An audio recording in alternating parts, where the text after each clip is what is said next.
फातिमा की रानी माँ, प्रभु यीशु की माँ, आसरा तू ही है माँ।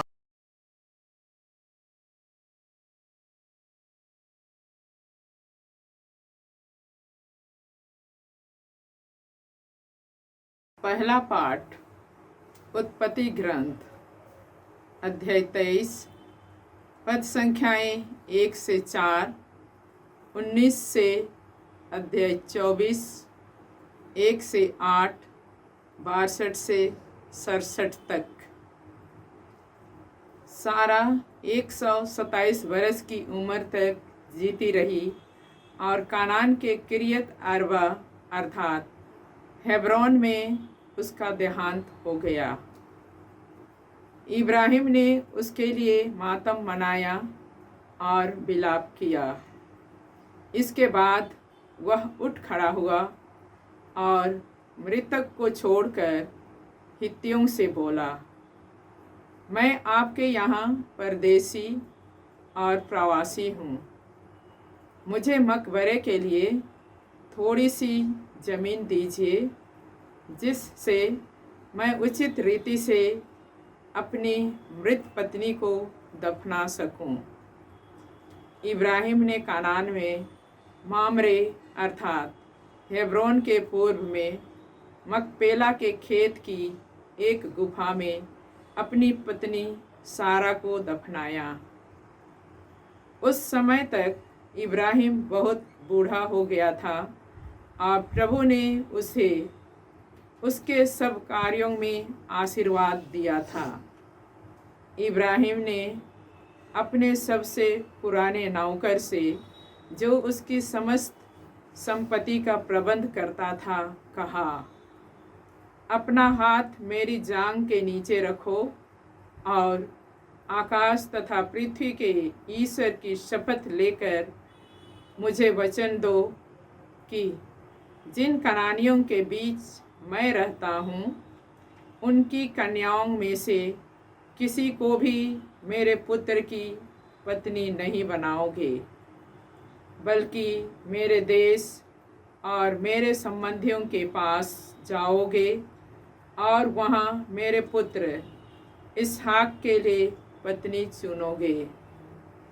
नौकर ने कहा, हो सकता है कि वहाँ कोई ऐसी स्त्री नहीं मिलेगी जो मेरे साथ इस देश आना चाहती हो, तो क्या मैं आपके पुत्र को उस देश ले चलूं जिसे आपने छोड़ दिया है? इब्राहिम ने उत्तर दिया, तुम मेरे पुत्र को वहाँ कदापि नहीं ले जाना। प्रभु आकाश और पृथ्वी के ईश्वर ने मुझे मेरे पिता के घर और मेरे कुटुंब के देश से निकाला और शपथ लेकर मुझसे कहा कि वह यह देश मेरे वंशजों को प्रदान करेगा। वही प्रभु तुम्हारे साथ अपना दूत भेजेगा जिससे तुम वहाँ से मेरे पुत्र के लिए पत्नी ला सको। यदि कोई स्त्री तुम्हारे साथ चलने के लिए तैयार ना हो तो तुम अपनी इस शपथ से मुक्त होगे, किंतु मेरे पुत्र को वहाँ कदापि नहीं ले जाना। इसहाक लहै रोई नाम कुएं से लौटा था, क्योंकि उस समय वह नगेब प्रदेश में रहता था। इसहाक संध्या समय खेत में टहलने गया और उसने आंखें उठाकर ऊँटों को आते देखा। रिबेका ने भी आंखें उठाकर इसहाक को देखा। उसने ऊँट से उतरकर सेवक से कहा, जो मनुष्य खेत में हमारी ओर आ रहा है वह कौन है? सेवक ने उत्तर दिया, यह मेरे स्वामी हैं। इस पर उसने पल्ले से अपना सिर ढक लिया। सेवक ने इसहाक को बताया कि उसने क्या क्या किया है। इसहाक रिबेका को अपनी माता सारा के तंबू ले आया। उसने उसके साथ विवाह किया और वह उसकी पत्नी बन गई। इसहाक रिबेका को प्यार करता था और उसे अपनी माता सारा के देहांत के बाद सांत्वना मिली। प्रभु की वाणी। ईश्वर को धन्यवाद। भजन अनुवाक्या। प्रभु की स्तुति करो क्योंकि वह भला है। प्रभु की स्तुति करो क्योंकि वह भला है। प्रभु की स्तुति करो क्योंकि वह भला है। उसका प्रेम अनंत काल तक बना रहता है। प्रभु के महान कार्यों का बखान कौन कर सकता है? उसकी यथा योग्य स्तुति कौन कर सकता है? अनुवाक्य। प्रभु की स्तुति करो क्योंकि वह भला है। प्रभु की स्तुति करो क्योंकि वह भला है। धन्य है वे जो प्रभु की संहिता का पालन करते और हर समय सदाचरण करते हैं। तू अपनी प्रजा को प्यार करता है। हे प्रभु, मुझे भी याद कर। अनुवाक्य। प्रभु की स्तुति करो क्योंकि वह भला है। प्रभु की स्तुति करो क्योंकि वह भला है। हे प्रभु, आकर मेरी सहायता कर, जिससे मैं तेरे कृपा पात्रों का आनंद देख सकूं, तेरे भक्तों की सुख शांति से प्रफुल्लित होऊं और तेरी प्रजा की महिमा का भागी बन जाऊं। अनुवाक्य। प्रभु की स्तुति करो क्योंकि वह भला है। प्रभु की स्तुति करो क्योंकि वह भला है। जय घोष। हालेलुया। प्रभु कहते हैं, थके मांदे और बोझ से दबे हुए लोगों, तुम सबके सब मेरे पास आओ, मैं तुम्हें विश्राम दूंगा। हालेलुया। प्रभु आप लोगों के साथ हो और आपकी आत्मा के साथ। संत मत्ती के अनुसार पवित्र सुसमाचार। हे प्रभु तेरी महिमा हो। अध्याय 9 पद संख्याएं 9 से 13 तक। यीशु वहाँ से आगे बढ़े। उन्होंने मत्ती नामक व्यक्ति को चुंगी घर में बैठा हुआ देखा और उससे कहा, मेरे पीछे चले आओ। और वह उठकर उनके पीछे हो लिया। किसी दिन यीशु अपने शिष्यों के साथ मत्ती के घर में भोजन पर बैठे और बहुत से नाकेदार और पापी आकर उनके साथ भोजन करते थे। यह देखकर फरीसियों ने उनके शिष्यों से कहा, तुम्हारे गुरु नाकेदारों और पापियों के साथ क्यों भोजन करते हैं? यीशु ने यह सुनकर उनसे कहा, निरोगों को नहीं, रोगियों को वैद्य की जरूरत होती है। जाकर सीख लो कि इसका क्या अर्थ है। मैं बलिदान नहीं बल्कि दया चाहता हूँ। मैं धर्मियों को नहीं पापियों को बुलाने आया हूँ। प्रभु का सुसमाचार। हे क्रिस्त तेरी स्तुति हो। क्रिस्त में प्रिय भाई और बहनों, आज का पहला पाठ उत्पत्ति ग्रंथ अध्याय 23 और 24 से हैं। इसमें हमने इस प्रकार सुना, सारा 127 वर्ष की उम्र तक जीती रही और कनान के किरियत अरबा अर्थात हेब्रोन में उसका देहांत हो गया। इब्राहिम ने उसके लिए मातम मनाया और विलाप किया। इब्राहिम ने कनान में मामरे अर्थात हेब्रोन के पूर्व में मकपेला के खेत की एक गुफा में अपनी पत्नी सारा को दफनाया। सारा के बारे में बाइबल में बहुत कम हम पाते हैं, लेकिन हम लोग कल्पना में देख सकते हैं एक आदर्श पत्नी जो 100 साल से ज़्यादा अपने पति के साथ ईमानदार रही, पत्नी के साथ सुख दुख में वो शामिल रही। हर एक महिला के लिए, हर एक पत्नी के लिए एक आदर्श महिला सारा। हमें ईश्वर को धन्यवाद देना है। सारा के द्वारा ईश्वर ने इसहाक को जीवन दिया। उसी खानदान में प्रभु यीशु आए हैं। सारा संसार भर की सभी महिलाओं को प्रेरणा देती रहे। आज के पहले पाठ का दूसरा विषय है कि इब्राहिम ने अपने पुत्र के लिए एक योग्य वधू की खोज में अपने सेवक को भेजा। वह ईमानदार सेवक गया, इब्राहिम के खानदान में जाकर एक अच्छी लड़की को पा लिया, रिबेका को। इस घटना के द्वारा हम यह समझ सकते हैं इब्राहिम के नौकर इब्राहिम के प्रति ईमानदार रहे और इब्राहिम ने भी उस नौकर पर विश्वास रखा, भरोसा रखा। यह हमारे लिए एक चुनौती है। हमारे साथ बहुत सारे लोग काम करते हैं, हमें उनके साथ अच्छा व्यवहार करना है। बहुत सारी संस्थाओं में, परिवारों में या पड़ोस में लोग अड़चन डालते हैं, बेईमानी करते हैं, लेकिन यह सेवक ईमानदार निकला और इब्राहिम ने भी उस पर भरोसा रखा।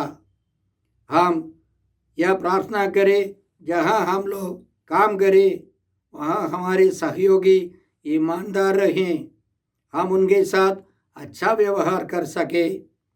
आज के पहले पाठ का अंतिम विषय है कि इब्राहिम के सेवक ने रिबेका को अच्छी तरह इब्राहिम के परिवार में पहुंचाया और इसहाक और रिबेका की शादी होगी। हम इस प्रकार सुनते हैं, इसहाक रिबेका को अपनी माता सारा के तंबू ले आया। उसने उसके साथ विवाह किया और वह उसकी पत्नी बन गई। इसहाक रिबेका को प्यार करता था और उसे अपनी माता सारा के देहांत के बाद सांत्वना मिली। तो हमने एक अच्छे पिता इब्राहिम के बारे में सुना। अब उसका बेटा इसहाक एक अच्छा पति निकला और उसने अपनी पत्नी को रिबेका को प्यार किया। यह खानदानी है। अच्छे अच्छे लोग अच्छे अच्छे खानदान से निकल आते हैं। सबसे पहले हम लोग शादी के संदर्भ में इब्राहिम से सीखे। इब्राहिम ने अपने बेटे के लिए एक अच्छी वधू खोजने के लिए प्रयास किया। आजकल के समाज में बहुत सारे माता पिता बच्चों को प्रोत्साहन देते हैं पढ़ाई के लिए।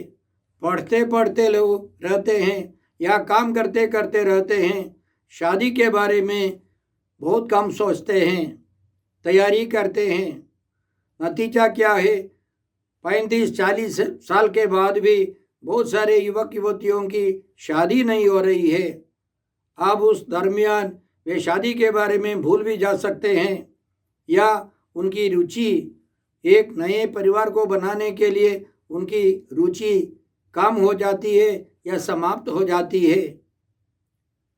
हर एक पिता, हर एक माँ का कर्तव्य है अपने बेटे बेटियों को उनके उचित समय पर, उचित उम्र पर उनके लिए शादी का प्रबंध करना है। और हर एक पति और पत्नी के बीच में तालमेल होना है। यह इसहाक हमको सिखाता है। इसहाक ने रिबेका को प्यार किया, अपनी माँ का स्थान दिया। माँ तो मर गई, उसी तंबू में अपनी पत्नी को उसने रखा। इसी तरह हमारे परिवार के सदस्य आपस में प्यार करें, उनका आदर करें, उनके लिए प्रबंध करें, यह जरूरी है। हम यहाँ वहाँ देखते हैं किसी किसी घर में अच्छे पिता लोग या अच्छी माताएं अपने बच्चों के लिए प्रबंध करते हैं, शादी का भी प्रबंध उचित समय पर करते हैं। लेकिन मेरा अनुभव है इन दिनों बहुत सारे माता पिता प्रोत्साहन नहीं देते हैं। बाल बच्चे जो चाहते हैं वही करने देते हैं। अंतिम में वे पश्चाताप करते हैं, उदास हो जाते हैं, निराश हो जाते हैं और बेटे और बेटी के लिए उचित जीवन साथी नहीं मिल सकते हैं। यह हमारे लिए एक चिंताजनक विषय है। हमें प्रार्थना करनी चाहिए, माता पिता अपना कर्तव्य समझे, उसके अनुसार परिवार का गठन करे, आने वाली पीढ़ी का निर्माण करने के लिए वे उत्साही रहें। आज के सुसमाचार में हमने सुना कि प्रभु यीशु ने मत्ती नामक व्यक्ति को चुंगी घर में बैठा हुआ देखा और उसको बुला लिया, मेरे पीछे चले आओ, मेरा अनुसरण करो, मेरा शिष्य बनो। और उसने सब कुछ छोड़कर यीशु का अनुसरण किया। इसके पहले संत मत्ती के सुसमाचार अध्याय 4 में हम लोग पढ़ते हैं कि सीमोन और उसके भाई अंद्रयास समुद्र में जाल डाल रहे थे। यीशु ने उनको बुलाया और उन्होंने यीशु का अनुसरण किया। आगे बढ़कर यीशु ने देखा कि यूहन्ना और उसके भाई याकूब जाल मरम्मत कर रहे थे, वे मछुए थे और यीशु ने उनको भी बुलाया, उन्होंने भी यीशु का पीछा किया। इन सब घटनाओं से प्रभु यीशु हमको क्या सिखाना चाहते हैं?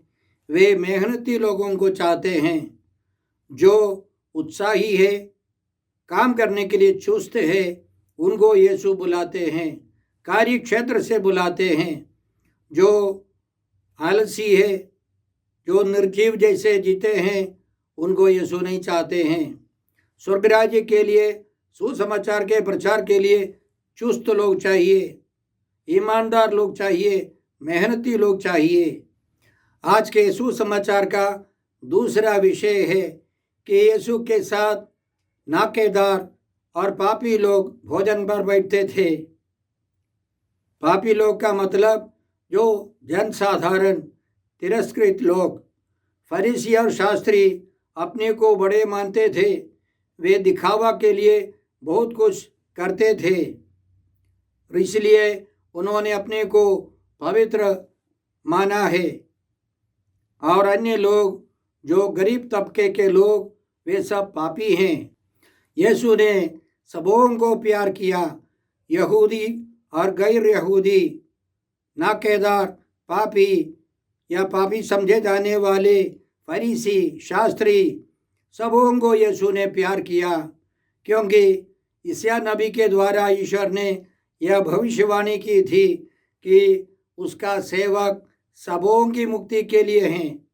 यशायाह नबी के ग्रंथ अध्याय 43 में हम लोग इस प्रकार पाते हैं, नहीं डरो, ईश्वर का कहना है, नहीं डरो, मैंने तुम्हारा उद्धार किया है, मैंने तुमको अपनी प्रजा के रूप में अपनाया है, तुम मेरी दृष्टि में मूल्यवान हो और महत्व रखते हो, मैं तुम्हें प्यार करता हूँ, इसलिए मैं तुम्हारे बदले मनुष्यों को देता हूँ, तुम्हारे प्राणों के लिए राष्ट्रों को देता हूँ। ये सब भविष्यवाणियाँ पूरी करने के लिए यीशु आए हैं। यीशु ने हर एक व्यक्ति को महत्व दिया, हर एक व्यक्ति को प्यार किया। अभी भी यीशु सबों को प्यार करते हैं, सबों को बचाना चाहते हैं। यीशु की दृष्टि में हम सब, हर एक व्यक्ति मूल्यवान है, महत्व रखता है। जब फरीसियों ने यीशु की टिप्पणी की तो प्रभु ने उनको समझाया, मैं बलिदान नहीं, दया चाहता हूँ। वे होशिया नबी के ग्रंथ अध्याय 6 पद संख्या 6 से परिचित थे। उस भाग में हम लोग इस प्रकार पाते हैं, मैं तुम्हारे पर्वों से बैर और घृणा करता हूँ, तुम्हारे धार्मिक समारोह मुझे नहीं सुहाते, मैं तुम्हारे होम और नैवेद्य स्वीकार नहीं करता और तुम्हारे द्वारा चढ़ाए हुए मोटे पशुओं के शांति बलिदानों की ओर नहीं देखता। अपने गीतों का कोलाहल मुझसे दूर करो, मैं तुम्हारी सारंगियों की आवाज़ सुनना नहीं चाहता। न्याय नदी की तरह बहता रहे, लेकिन ईश्वर चाहता है न्याय नदी की तरह बहता रहे और धार्मिकता कभी न सूखने वाली धारा की तरह। तो न्याय चाहिए, धार्मिकता चाहिए, यह ईश्वर पसंद करता है, यह ईश्वर चाहता है, दिखावा नहीं। फरीसी लोग दिखावा के लिए प्रार्थना करते थे, उपवास करते थे।